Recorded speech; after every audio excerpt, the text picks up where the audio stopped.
First story.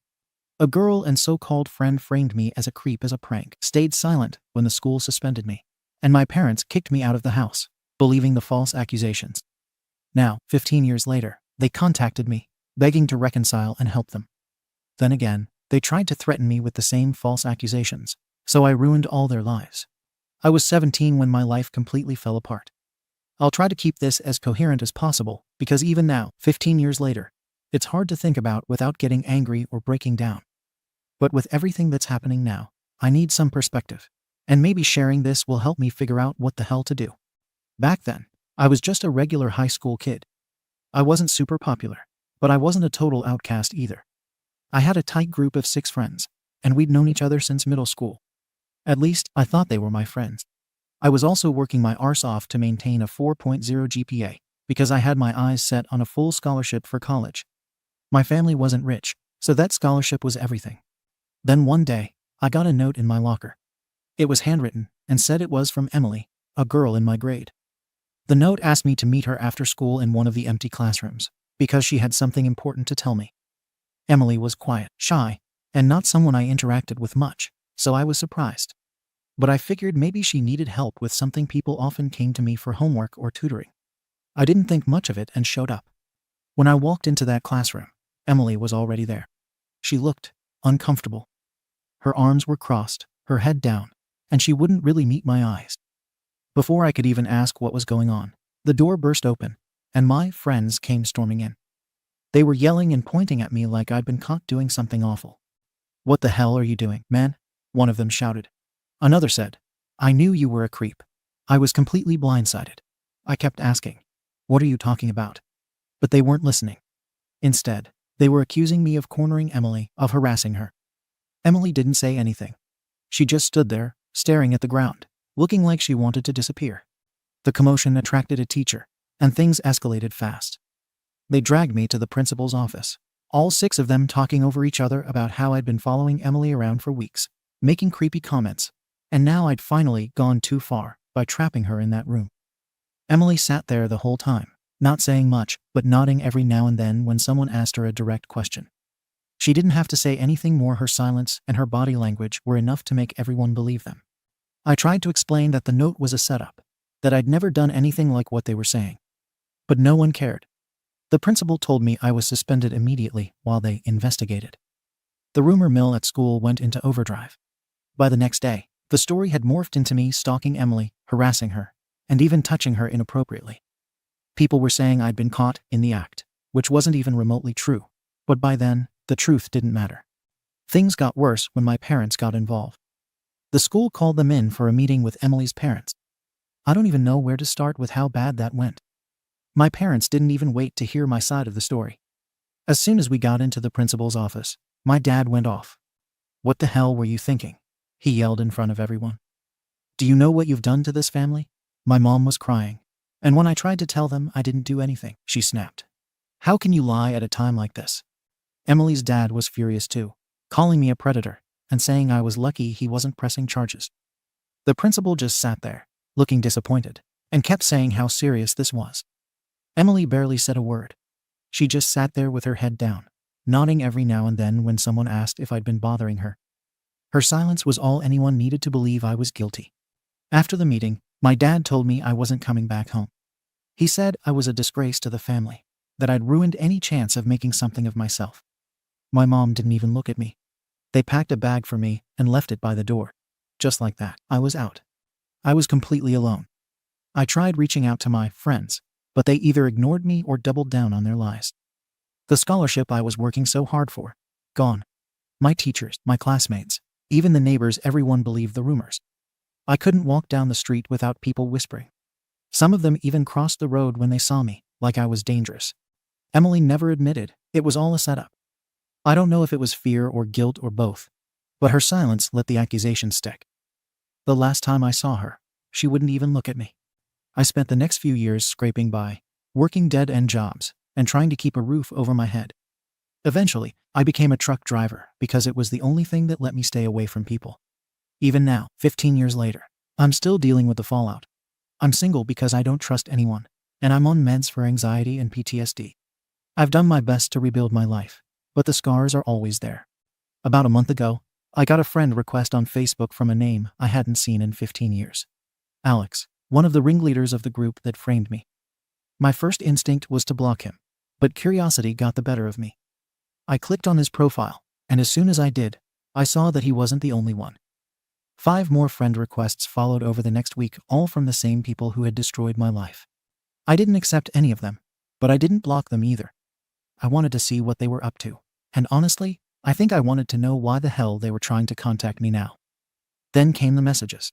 First, Alex sent me a DM, starting with, "Hey, man, I know this is out of the blue, but can we talk? I need to tell you something important." I ignored it.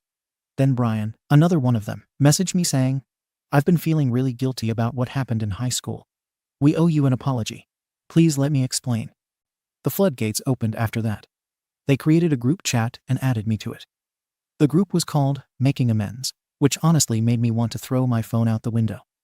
They started posting long-winded messages about how they were young and stupid, and how they never meant for things to go so far. One of them even said, "We didn't know it would ruin your life." As if that made it any better.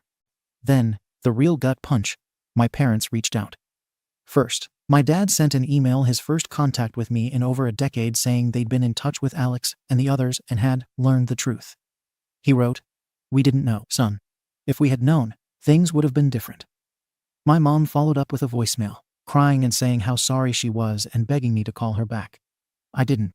I couldn't. The kicker? Emily messaged me too. Just one line. "I'm so sorry for what I did to you. I want to make things right." I stared at that message for hours, not knowing how to respond or if I even wanted to. I don't know for sure how they tracked me down. My Facebook profile is pretty locked down, but I guess it's not impossible to connect the dots. Maybe they saw me tagged in an old photo from a family member or searched for my name until they found me. The fact that my parents are involved makes me think they might have reached out to my family first, and somehow that led them to me. However they found me, they've been relentless. The group chat is still active, and my inbox is full of messages from people I hoped I'd never hear from again. Part of me wants to confront them, demand to know why they're reaching out now after all these years. Another part of me wants to block them all and keep living my life as far away from them as possible. Update.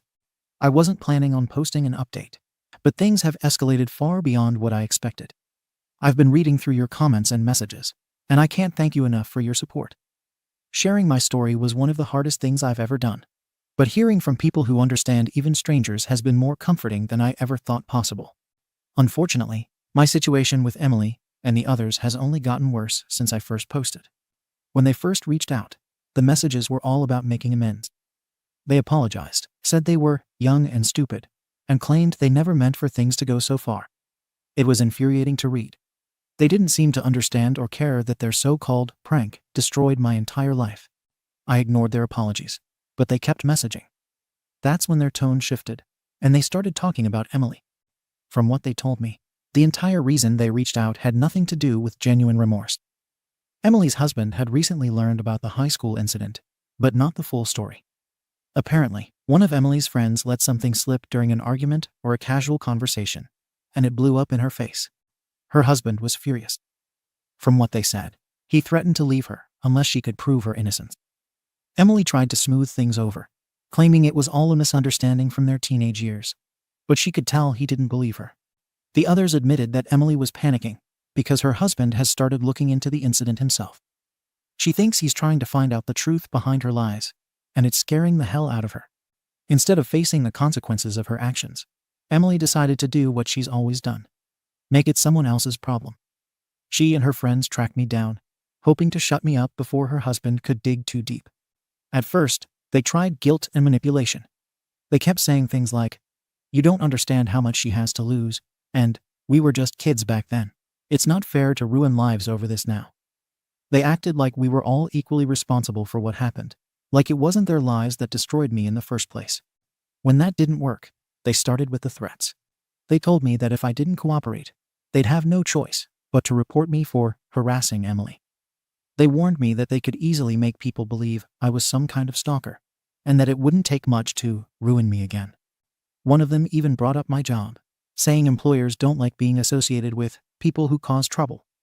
The fact that they knew where I worked made my blood run cold, I realized they'd done some serious digging to track me down, not just online, but through my parents and possibly other connections. Throughout all of this, Emily hasn't contacted me directly, but it's clear she's orchestrating everything. Her silence says it all. She's hiding behind her friends, because she knows she can't spin this herself. It's pathetic, really. She spent 15 years pretending to be the victim, building her perfect life on a foundation of lies. And now that it's all falling apart, she's doing whatever it takes to protect herself, even if it means trying to destroy me again. I'll admit, this whole situation has dredged up a lot of old emotions. For years, I told myself I was over it, but reading their messages has brought all the pain and anger back. At the same time, I'm not the same person I was back then. I'm not powerless anymore, and I refuse to let them control my life again. To everyone who's been following my story, thank you. Your comments and support have reminded me that I'm not alone in this, and that I have every right to stand up for myself. I'll post another update when I've decided what to do next. For now, I'm focusing on protecting myself and keeping my head clear. Update. When the threats started coming, I felt like I was 17 again. The messages went from fake apologies to veiled threats, and now they weren't even trying to hide it. They accused me of harassing Emily by ignoring their attempts to reconcile, twisting everything to make it seem like I was the one escalating. One of the messages hit me like a punch to the gut. If you don't stop this, we'll have no choice but to report you for harassing Emily again. You wouldn't want your employer to hear about this, would you? That was the moment I lost it. They had already ruined my life once. I'd spent years clawing my way out of the pit they threw me into, and now they were threatening to do it again. I wasn't going to let them. Not this time. I didn't respond to the group chat. Instead, I spent the rest of the night screenshotting every single message they'd sent me, every apology, every manipulation, every threat. I made sure to save copies of everything, even the earliest messages where they were pretending to be remorseful. The next day, I went straight to my boss. I work as a truck driver for a small but reputable company, and I've always kept my head down and done my job. I was terrified they'd take the group's lies seriously, but I knew I couldn't risk them finding out from someone else. When I sat down with my boss, I laid everything out. I told him about the past incident in high school, how I was framed, and how these people had found me and were now trying to sabotage me again. I showed him the screenshots as proof. To my relief, my boss believed me. He's the kind of guy who values honesty, and I think he could see how shaken I was. He told me he trusted me and offered to help. I asked for a transfer, explaining that I wanted to put some distance between myself and these people in case they tried to escalate things further. He agreed without hesitation, saying, "We'll take care of it. You focus on keeping yourself safe." But I wasn't done. If they thought they could bully me into silence, they were dead wrong. I decided it was time to fight back. I hired a private investigator. It cost more money than I'd normally spend, but I didn't care. I wanted everything: social media profiles, public records, family connections. If they wanted to play dirty, I could too. The PI worked fast. Within a week, I had a comprehensive list of their personal connections. Emily's husband, her parents, and even the spouses and families of the others. Armed with this information, I put my plan into motion. I compiled all the screenshots into a single document and sent it to everyone who mattered. Emily's husband was the first on the list. I included a detailed account of what happened back in high school, how Emily had framed me, and how she and her friends were now trying to threaten me into silence to protect her reputation. I didn't stop there. I sent the same document to Emily's parents, her in-laws, and the spouses or close relatives of the others. If they had wives, husbands, or even adult kids, they got a copy.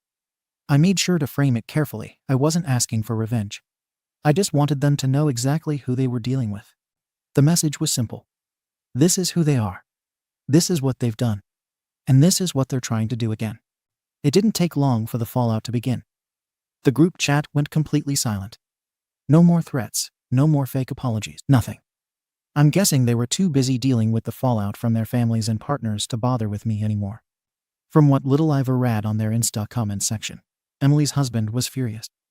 Apparently, he had no idea how deep the lies went, and my screenshots made it impossible for her to spin the story any further. Her friends didn't fare much better. Some of their spouses or family members were horrified when they saw the messages, especially the threats. After sending everything to Emily's husband and the others, I changed everything again. I deleted my social media accounts, changed my phone number, and moved to a new location through the transfer my boss helped arrange. I made sure no trace of me remained online, not even an old email address. Before I closed that chapter of my life, I sent one final letter to my parents. I poured everything into it, every ounce of anger, hurt, and betrayal I've carried for the last 15 years. I told them they failed me when I needed them most. That they weren't just bad parents, they were the worst people I've ever known. I told them they could cry and beg all they wanted, but it wouldn't erase the fact that they abandoned me when I was at my lowest, when I had no one else in the world.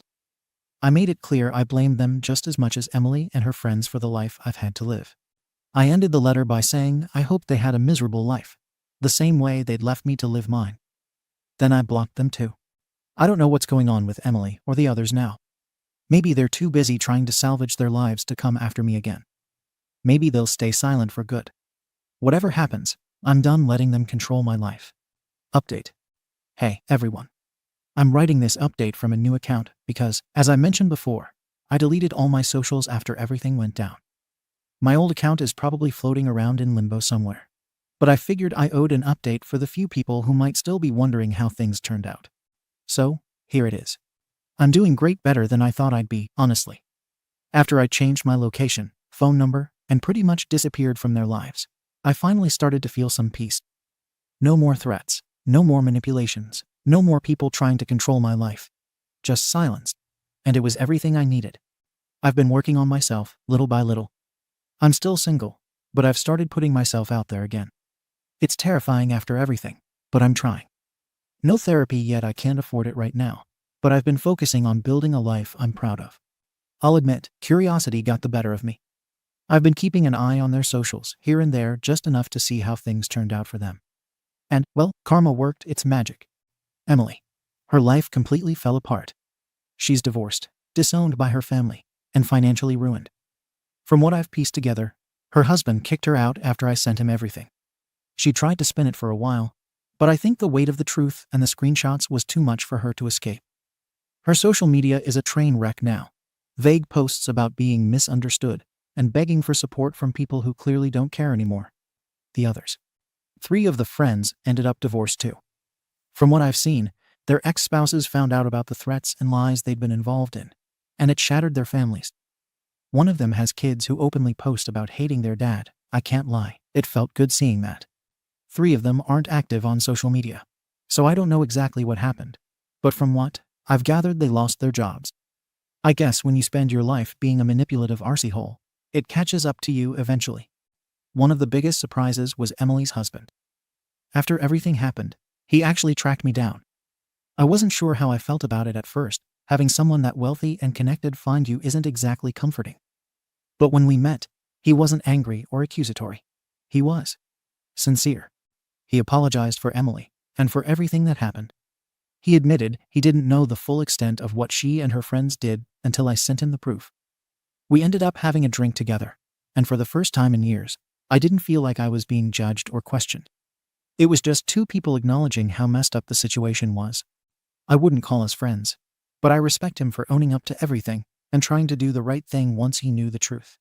I haven't spoken to my parents since the letter I sent them. I meant every word I wrote, and I don't regret it. I don't care if they feel guilty or remorseful. It doesn't erase what they did to me. They had their chance to stand by me, and they chose not to. I'm not interested in giving them a second one. If you're wondering how I feel now, the answer is simple. I'm happy. For the first time in over 16 years, I feel like I'm in control of my own life. I don't wake up every day thinking about the past or dreading what might happen next. There's still a long way to go. I'm not magically healed or anything, and I know therapy would probably help. But for now, I'm just taking it one day at a time. I have a steady job, my own place, and a sense of peace I haven't felt in years. That's enough for me right now. To anyone who's still following this, thanks for caring. Sharing my story was scary as hell, but it helped me more than I expected. And if you're going through something similar, just know that you can take your life back too. It's not easy, but it's worth it. Take care, everyone. Second story. My delusional wife invited my golden child brother to stay at our house behind my back, then brushed my feelings aside, saying he is my brother and has the right to stay in my house. I lost it.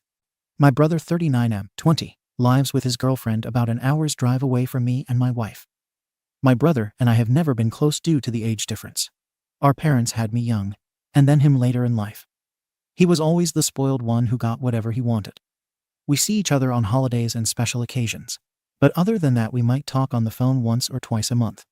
Last night, I had to work late and could not be reached by phone. When I got off, I noticed that I had 2 missed calls from my brother and a few from my wife. But it was already close to 11 p.m., so I chose to just drive home and not call and possibly wake someone up. I walk into the house and see my wife 41F and brother on the couch playing Mario Kart. When I walk in, they both say hi and go back to their game. I went to the bedroom to shower and frankly, just sleep. I was exhausted. My wife comes in a few minutes later, and I ask her why my brother was there. She said he called her because he and his girlfriend had gotten into a pretty heated argument, and he just needed to get away from the situation for a little while he figured out what he was going to do. They only have one car, and it's in the girlfriend's name, so he couldn't take it. Apparently, he tried to call me, and when I didn't answer, he called her, and she went and picked him up an hour away, even though she hates driving at night. They also went out to dinner before coming home. I told her that I find it odd that she would pick up my brother and take him to dinner just because he got into an argument with his girlfriend. That he is an adult and needed to work it out. She just rolled her eyes at me and said he would be staying in the spare room as long as he needed, that I was acting weird, and that he is my brother and has no idea why it was such a huge deal that he was here. I told her that if someone is staying at my house, especially my family, I should be the one who decides that. That he had no right to call her. That he should have waited for me to call him back and would be talking to him in the morning. She told me to deal with it and grow up, that he was always welcome here. My wife is now mad at me, and I am stuck with my brother in the house for who knows how long until he figures out his life. We already have 2 teens. I don't need another kid here. I stand by what I said. My brother doesn't need to be here, but my wife is still mad at me today. Ada for saying that she should not have picked up my brother and allowed him to stay at the house. More info from OP in the comments. My brother never did anything horrible. Just our lives growing up were so different. My parents didn't have money when I was young, so I was denied a lot of fun things that he was able to have, because he came when they were older and settled into a career. He chose to live with the girlfriend when he was 18. They rent an apartment together. That was his choice. If I got into an argument or fight with my wife, I sure as hell wouldn't be running to my brother for help. He needs to grow up and deal with his own issues, and she needs to quit falling for everyone's sob story. He is an adult, but he is staying at my home like a kid. Go home, work it out. Not call me or my wife to come rescue him. He does not own a car. They share a car. That is in her name. The city they live in has wonderful public transportation that he relies on. There is even service from where he lives to where we live, just not at night. They are both on the lease for the apartment. He works from home right now. I still don't know what the situation is with him and his GF, or what happened. I had to go to work, so I have not had a chance to talk to him or the wife. I just don't think when things get tough, he should be running to family. He should suck it up and deal with his own issues. My wife, she is too soft and cares too much about everyone. I have tried for years to get her to have a backbone, but she feels bad when people are feeling bad. My parents live 2 states away. So yes, he could have called them, but they couldn't have done anything. They would have just ended up calling me too, asking me to help him out. I don't think anything is going on with my wife and brother. I met my wife when I was 19, and she was 21. She has known my brother, basically, since he was born. When we would visit my parents, he was always her little buddy. I just think that it's time he grew up and figured his SHT out on his own. That she stopped feeling bad for everyone with a problem. We have a 16 and 17-year-old. I don't want them running home every time they have a problem as an adult. They will need to learn to be independent, just like my brother needs to. I haven't really had a chance to talk to anyone today, as I am at work. He works from home, so I am assuming he is at my house working right now. I do plan on talking to both of them after work, because my wife won't answer my text right now. People keep asking the same question over and over. I don't like my brother because he was spoiled as a child and given many opportunities that I was not. My parents expected me to have a job at 16, and I moved out at 18. He was sent to a better school, given better clothes, and allowed to be in band and other activities that when I was growing up they couldn't afford, and didn't have to have a job until he graduated. He is 20. He has been with his girlfriend since he was 17. He needs to be talking to her, working it out, not at my house playing Mario Kart with my wife. No, I don't think they are having an affair. She has known him since the day he was born. He was always her little buddy. When we started having kids, she would include him in the activities like going to the zoo or to the park or whatever. This bothered me because these were things that I didn't get to do often as a child. But she always disregarded my feelings on this matter. My parents and brother moved 2 states away when he was 14. I never kept in touch, minus holidays and an occasional phone call. I don't know if my wife kept in touch with my brother. She never said anything. He moved back when he was 18 with his girlfriend. There is a lower cost of living here, and he was able to find a decent job working from home. I honestly just don't think that once you move out and are on your own, you should rely on family to help you out of any situation. People need to learn to 100% rely on themselves, or they will never make it in this world. Same goes for my kids. I will talk to my wife and brother tonight and find out when he is leaving, because he is not staying much longer. Update. I don't think just because I think at 18 a person should be out of the house and not rely on family to support them makes me a bad person. People need to grow up and be adults. I expect the same from my children. They are expected to have a job and save money to move out when they are 18 and graduated from high school. If they go to college, they can stay, but are expected to pay for it on their own and pay a small amount of rent. My wife does not agree with this and says they can stay as long as they need. I am trying to make her see reason. As a kid, I was never taken to the zoo, museums, or out to eat. I was sent to a public school and not allowed to play sports or do activities because there was never money. I had to get a job as soon as I could. My parents were 16 when they had me. Even when they got older and had more money, I still did not get the opportunities that my brother was given. He got the best, and I got nothing. It's time he stood on his own. Yes, my kids got to go to the zoo/park/museums, play sports, and attend activities. They get a lot of what I didn't. But those are my kids, not my brother's. I don't see why my wife would take him along with her. My brother has always loved her like another mom. So I had to share her with my brother, too. I got home from work last night. Everyone was getting ready for dinner. After dinner, I told the kids to please go to their rooms so I could talk to my brother and wife. I asked my brother why he was there and why he felt the need to call us instead of working it out. He said that he just needed to get out of the house. He had found out that his girlfriend had cheated on him, and she was planning on leaving. She blamed him for her cheating because he wouldn't marry her or have a baby with her, and that was what she really wanted. I said what she wanted wasn't unreasonable. That he was being immature. If he could live with her, he could marry her. My wife said that not everyone wants to be married and have children that young. He is an adult. Grow up. I said I didn't appreciate them making decisions without me. This could have been sorted out the next morning. No one needed to drive 2 hours or run away from home. I asked when my brother planned on leaving. He talked to his girlfriend. She was moving out by Sunday. Then he would go home. He had 2 months left on the lease, so he was going to look for something smaller to move into. I said that I didn't like him staying that long. My wife said, "He's your brother. A few days are not going to kill anyone." I agreed just to stop the fight. I didn't like it, but I felt backed into a corner. I still think he needs to go home and deal with his own problems. My brother said, "Thanks, I appreciate it," and walked off. My wife and I talked some more. Neither one of us is really happy with one another. Thank you for watching the video. If you are interested in listening to these kinds of stories, we've got more in store for you. Simply subscribe to our channel, hit the like button, and share it with your friends.